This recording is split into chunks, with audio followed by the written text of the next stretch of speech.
Producciones Positivas para Medios presenta Tiempo de Radio. Gustavo, ¿estás allí? Buen día. ¿Qué tal? Buen día, ¿cómo va? Gran abrazo. Bueno, seguramente estarías escuchando al famoso Luisito con su campaña del miedo. No sé si te acordás, porque parece que nos estamos olvidando y tenemos una amnesia colectiva de darle credibilidad a aquellos que, en definitiva, nos han llevado directamente al matadero y nos dijeron, mire que es por ahí está la luz, vayan por ahí. Uh-huh. Podemos sumar a lo que acabamos de escuchar gran parte del debate Scioli-Macri, ¿no? Donde terminó negando absolutamente todo lo que después sucedió, pero además la cosa no pasaba, me parece, en aquel momento por armar una hipótesis que tuviera que ver con el futuro presidente, con el futuro gobierno. La hipótesis se elaboraba en función de el modelo que ellos persiguen, y como es el mismo de la última dictadura, es el mismo del menemismo, era demasiado fácil saber hacia dónde apuntaban. En aquel momento tenía que ver con una hipótesis ligada al pasado y a trabajar en espejo con lo que había pasado entre el 76 y el 83 y el 89 y el 2001. Acá, en este momento, en el 2023, nos simplificaron bastante la tarea porque muchos de los sueños inconfesables hoy los dicen a cámara, así que en ese sentido no hay mucho más para agregar. Ahora, sin embargo, y no obstante, yo en las encuestas realmente nunca creo. A veces hay algunas encuestas que en definitiva alguna que otra que está más o menos cerca, pero la verdad que hasta ahora nos están aterrorizando, diciendo que Milei hasta inclusive podría ir a un balotaje con Juntos por el Cambio. Ahora, yo veo las elecciones a lo largo y a lo ancho del país, las que se han venido celebrando, y no veo reflejado eso aquí en esas elecciones. ¿Cómo lo ves vos, Gustavo? Milei acaba de bajar a casi el 70% de sus candidatos en todo el país. Por lo tanto, este domingo no va a competir en Misiones y tenía candidatos. Se va a quedar con 2 o 3 plazas, por ahí 4 o 5, y son 24, ¿no? Entonces lo vas a tener participando en Cava, en la provincia de Buenos Aires, Córdoba, Santa Fe, y en los 2 lugares donde el tipo que repele a la casta fue por apellido de la casta, como Menem y Bussi. Ahora, sin embargo, y no obstante, Gustavo Campana, con él estamos hablando, yo no sé ni siquiera si te presenté en el fragor de la mañana y de la entrevista. De todas maneras, mira, yo vi un reportaje que le hicieron el otro día a un transeúnte que le preguntaron a quién iba a votar, una señora grande ya, bastante grande, como para equivocarse, pero bueno, y dijo Milei. Y entonces el cronista le explica 3, 4, 5 propuestas de Milei y la persona no estaba de acuerdo. Dice, no, la verdad que no estoy de acuerdo con aquello. ¿Y lo va a votar igual? Y la respuesta fue afirmativa.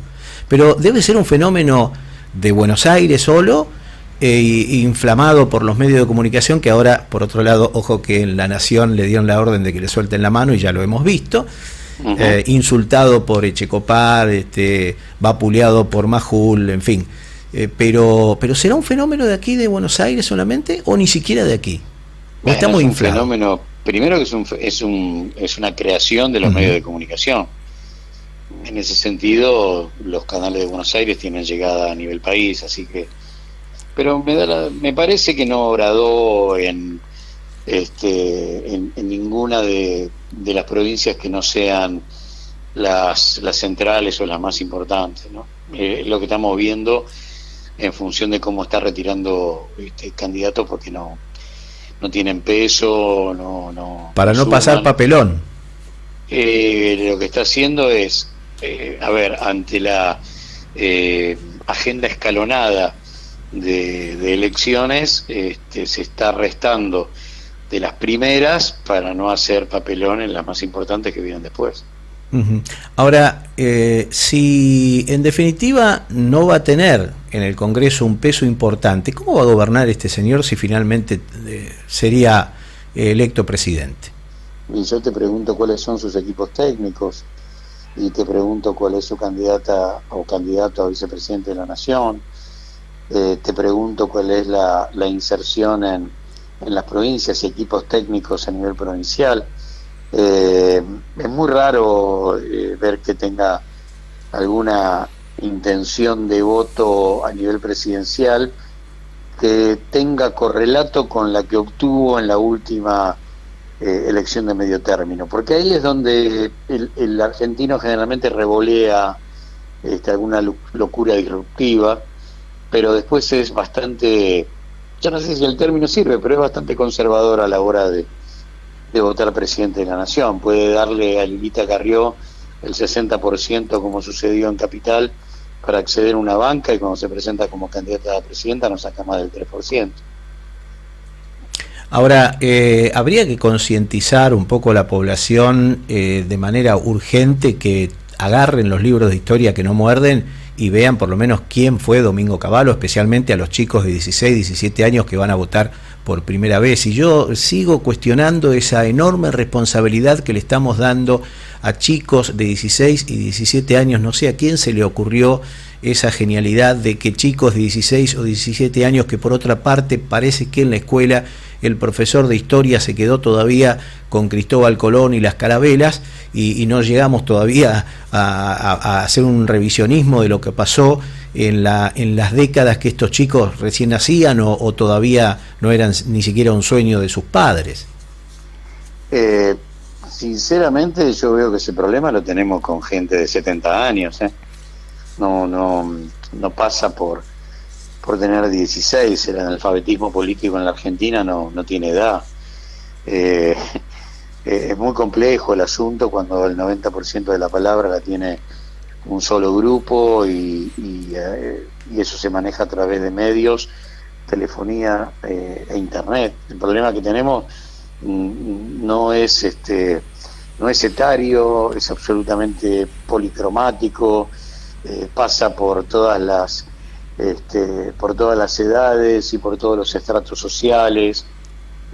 Son fenómenos circenses, entonces se instalan de una manera absolutamente mucho más fácil que una discusión ideológica, pero mientras eso suceda, algunas de estas cosas van a seguir avanzando, morirán de muerte natural muy rápido, pero cuando el daño ya está hecho, no antes, ¿no? Pero a mí me parece que el problema de las 2 o 3 capas de analfabetismo político que tenemos en la Argentina son una creación muy anterior a Milei, y tienen que ver con la concentración de la palabra en 2 o 3 manos.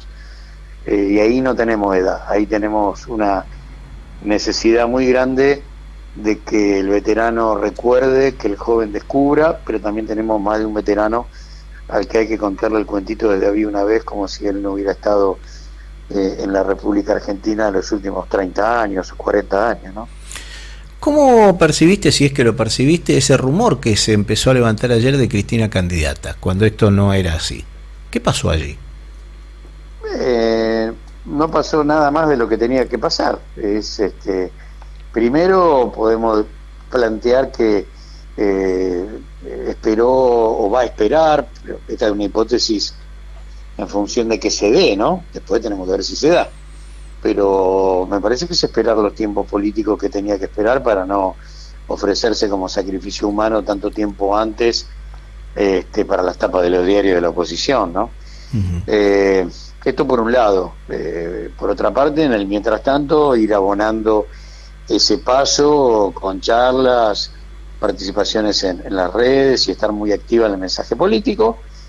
Y por otra parte, también puede estar empujada por las circunstancias de ver que no hay nadie a quien se le pueda transferir los votos de manera directa, y que el campo nacional y popular tiene una especie de nueva oportunidad para poder armar no solamente el presente, sino armar el futuro, que es una especie de problema muy complejo, que por un lado es entendible, cuando tenés a Diego y es difícil después el reemplazo, y después estructurar esa herencia, no en una sola persona, porque sería absurdo requerir de una persona que tenga exactamente sus mismas características, pero sí en un equipo de trabajo que se cargue al hombro esa continuidad histórica, ¿no?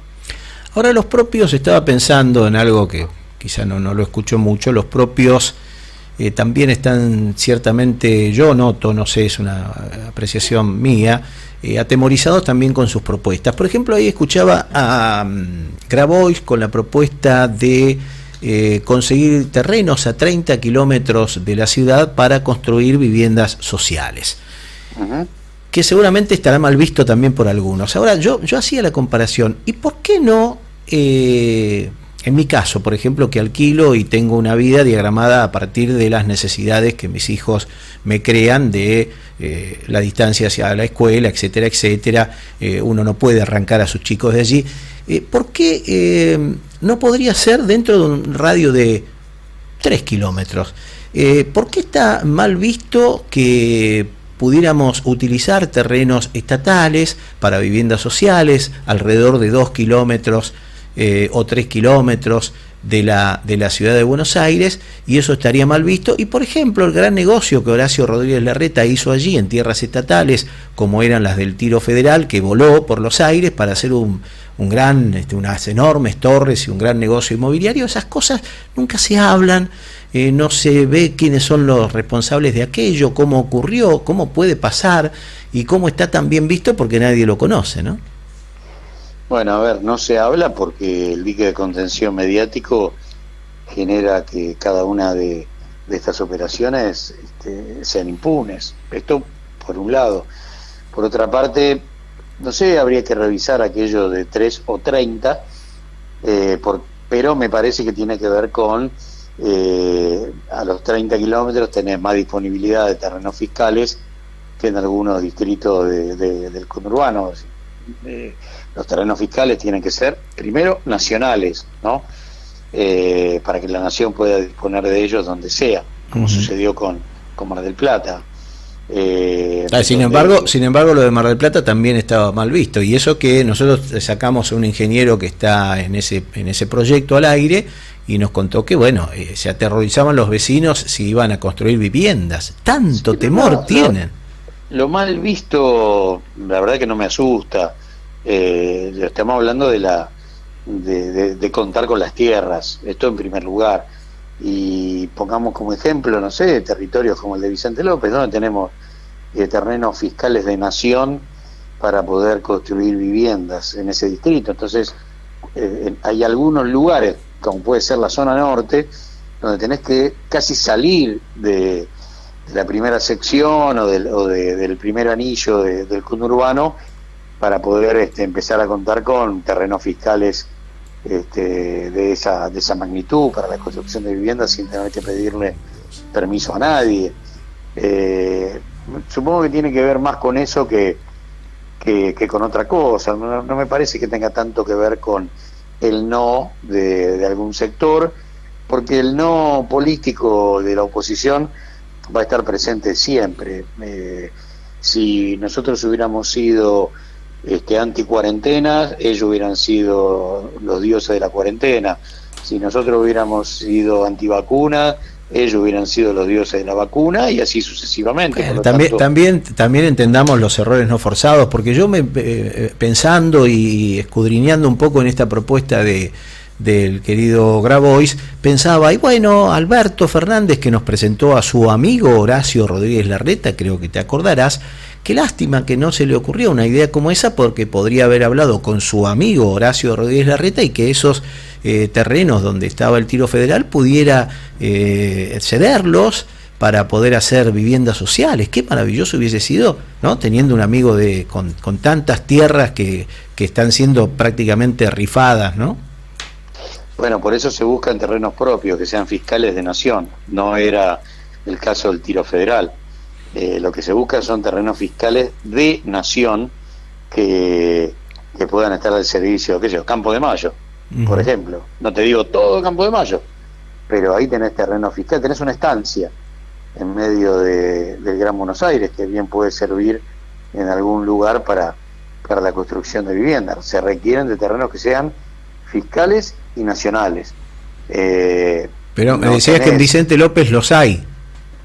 No, te decía que es al revés. Ajá. En Vicente López no lo hay. Digo, el único terreno fiscal que tenía Nación puede ser Tecnópolis, pero después no hay. Entonces, por eso es creo yo, aquello de Graboy de estar hablando casi del segundo anillo del Gran Buenos Aires, porque en el primero prácticamente deben haber hecho un relevamiento, y en el primero no contás con terrenos fiscales de Nación para hacer estos emprendimientos sin la necesidad de pedirle permiso a nadie. Claro, ahí en la costa del Río de la Plata, en Vicente López, que se han hecho unas torres maravillosas, eso entonces era privado. No, tampoco eran privados, pero son terrenos que lo fue cediendo la municipalidad de Vicente López. Recordá aquella famosa sesión del 23 de diciembre, si yo mal no recuerdo, del 2004-2005, donde entre gallos y medianoches a las 4 de la mañana, después de haber pedido un cuarto intermedio, el Consejo Deliberante fue el que habilitó la construcción de esas tierras. Por lo tanto, son terrenos habilitados por el Consejo Deliberante de Vicente López. Te hablo de las Torres de Caputo, ¿no? Entonces, vos necesitas tener la potestad de ese terreno sin injerencia de ninguna provincia ni de ninguna comuna, que sea un terreno fiscal nacional. Claro, pensar que de ese negociado no nos enteramos absolutamente nada, ¿no? Qué escasez de buena información. Y a mí me está llamando curiosamente la atención algo que inclusive hasta en el canal supuestamente progresista que tenemos, todas las mañanas me levantan con imágenes de asaltos en La Matanza, permanentemente, pero todas las mañanas, no hay mañana en la que no me levante, encienda el canal supuestamente que está dentro de... Te entiendo, sí, te entiendo. Y cosas como estas no nos enteramos absolutamente nada, ni lo que pasó en el Tiro Federal, ni lo que pasó ahí en Vicente López, de esas cosas, nada. Nada. Bueno, la agenda periodística a veces difiere una de otra en función de la clasificación de la noticia, de la elección, y en otra depende de a ver, ¿qué mide? ¿Miden los policiales? Bueno, vamos con policiales, y convertís al canal en una mercancía que se vende de la misma manera que un kilo de papas o que una camisa. Cuando entramos en ese terreno, es muy complejo el asunto, ¿no? Entramos en el terreno que imaginó, que diagramó, por ejemplo, la ley de radiodifusión de Videla, donde solamente una entidad con fines de lucro podría ser dueño de una señal. Por lo tanto, en ese momento la información pasaba a tener precio de tapa. Es muy complejo el asunto, primero porque a veces, y está bien que así sea, el público siente que hay señales que le pertenecen, por llamarlo de alguna forma, y las señales pertenecen a uno o dos empresarios, no a la gente. Sí, evidentemente sí, uno se va dando cuenta. Ahora, volviendo a las elecciones 2023, ¿vos avisorás el milagro de Cristina? ¿Ves que se puede ordenar? Porque también en este frente, en el frente de todos, hay muchas voces que dicen que si esto se vuelve a hacer a dedo, se bajan y no sería bueno. Y entonces ahí estamos todavía sin muchas precisiones. Yo hablaba hoy un poco porque es lo que me pasa, ¿no? Cada uno lo vive de diferente manera. Hablaba de las sensaciones que siempre pasan por el estómago cuando uno hace muchos años atrás se le declaraba a su primer novia, ¿no? Y todo ese primer pasaje hasta llegar a la puerta y la declaración tenías en la panza que se te ponía dura. O por ejemplo lo que vivimos en el Mundial en el partido de Francia, donde tenías toda esa dureza y después estaban los himnos y empezaba el partido y después se aflojaba todo aquello y de pronto Argentina ganaba 2-0 y después empatan y otra vez la dureza y así, dureza que aflojaba, pero no era una dureza permanente. Ahora, esta dureza que yo siento en el estómago, que me comprime, se alarga porque no sé quién va a ser los candidatos, no sé si esta vez será a dedo, no sé si esta vez sí irán a una amplia paso donde nadie tenga la excusa de bajarse, no sé si esta vez se podrán coincidir en 10 puntos, que a rajatabla, sea cual fuera del Frente de Todos que ingrese, respete esos 10 puntos. Bueno, y me parece que ese dolor va más allá de lo tolerable. No hay mucho más para esperar, tiene que haber definiciones en los próximos días. Las listas hay que entregarlas el 24 de junio, por lo tanto un tiempito más tenemos para ir armando cierto orden.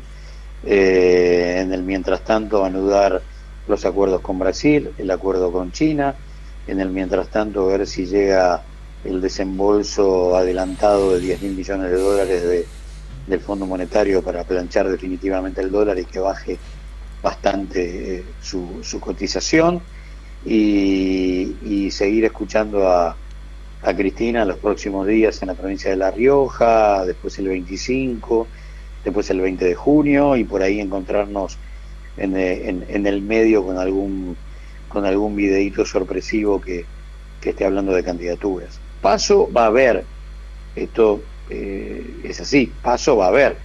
Lo que tenemos que observar es en qué niveles, si se presenta Cristina. Yo creo que es muy difícil que alguien salga a terciar en una paso, pero si aparece será fantástico.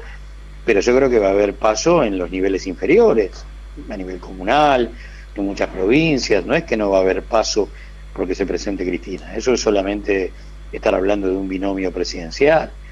Me parece que abajo va a darse una discusión muy saludable, para ir ordenando también ideológicamente dónde está parado el frente, y las cosas se van a ir, creo yo, con una candidatura de Cristina, ordenándose de manera muy rápida. A ver cómo sería el asunto. Se ordena de manera rápida cierto grado de formalidad que te da la oportunidad de volver a empezar. Eso es lo que va a suceder. No es mágico, ni se van a solucionar los problemas solo con una candidatura. La candidatura lo que hace es poner paños fríos sobre muchas situaciones que hoy requieren de alguna definición. Esa definición automáticamente, con la presencia de Cristina, ya está listo, y ganas tiempo para después generar una solución de fondo. Después al electorado le tendrán que explicar de la importancia de nuestros recursos naturales tan ponderados por ellos, que están desesperados en llevárselos para entregárselo al mejor postor. ¿Qué vamos a hacer con ese gas? ¿Qué vamos a hacer con ese litio? ¿Le vamos a poner valor agregado o no? Bueno, yo creo que también nos falta al Frente de Todos que se encierren en un cuarto, como hacen ellos también, y ponerse de acuerdo, ¿no? Yo, si la candidata es Cristina, yo no tengo ninguna duda y sé perfectamente lo que va a suceder. Si estamos hablando de quien fue la responsable de la reestatización de YPF, quien fue la responsable de que hoy Argentina hable de vaca muerta, yo no tengo ninguna duda. Las dudas las tendría con otros candidatos de otros sectores políticos. Yo no tengo ninguna duda de lo que va a suceder con Cristina y el campo nacional y popular y sus recursos energéticos. En el caso del litio, lo que tenemos que hacer es un acuerdo con todas las provincias, porque la reforma constitucional de 1994 le sacó la potestad de la riqueza del subsuelo a la nación, y es potestad de cada provincia que hace con su litio. Para eso este gobierno creó YPF Litio, que es la que va uniendo a cada una de las provincias en su derrotero, y ahí está trabajando Salvareza para ya comenzar en la República Argentina, mucho más temprano que tarde, la elaboración de baterías. Entonces todo eso está en marcha.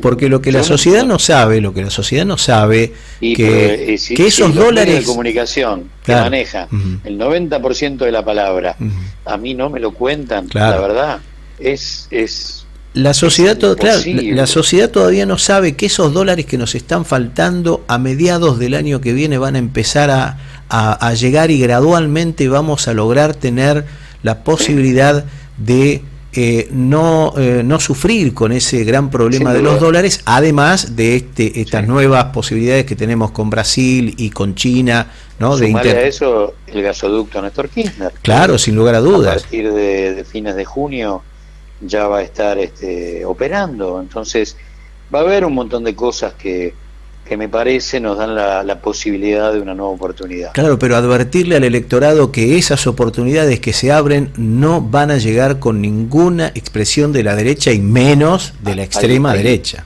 Yo te entiendo perfectamente lo que decís, pero es la propia derecha la que te está diciendo que van a destrozar el sentido de soberanía y de Estado-Nación.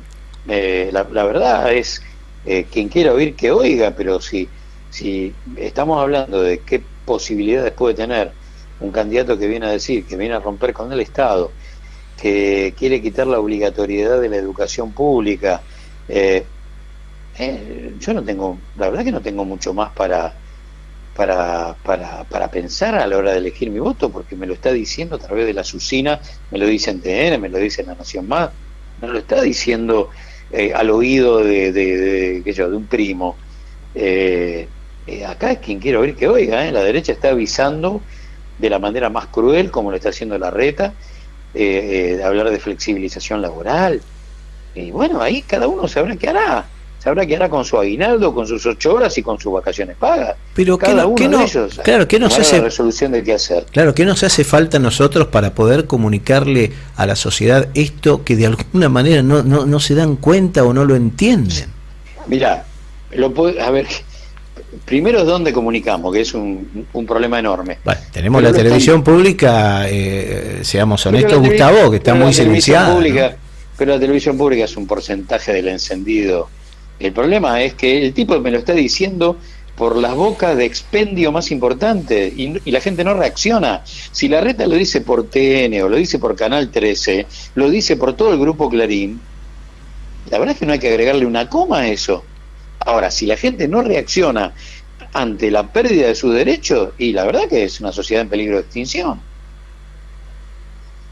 No le encuentro otra. Yo siento que si le entregamos otra vez el poder a la derecha de esta, y mirá que es un país que ha vuelto de las peores ruinas, no sé de qué manera vamos a volver de esta, ¿no? Mira, volvimos de la última dictadura, volvimos del 2001. Ese no es un problema. Sí, vamos. ¿Cuáles fueron los costos que pagamos para volver, ¿no? Creo que esa es otra cosa. Claro, pero volver, tan importante. Volver es un dato cíclico que está asegurado por la historia. Esto es, y volvimos haciendo las revoluciones menos impensadas, ¿no?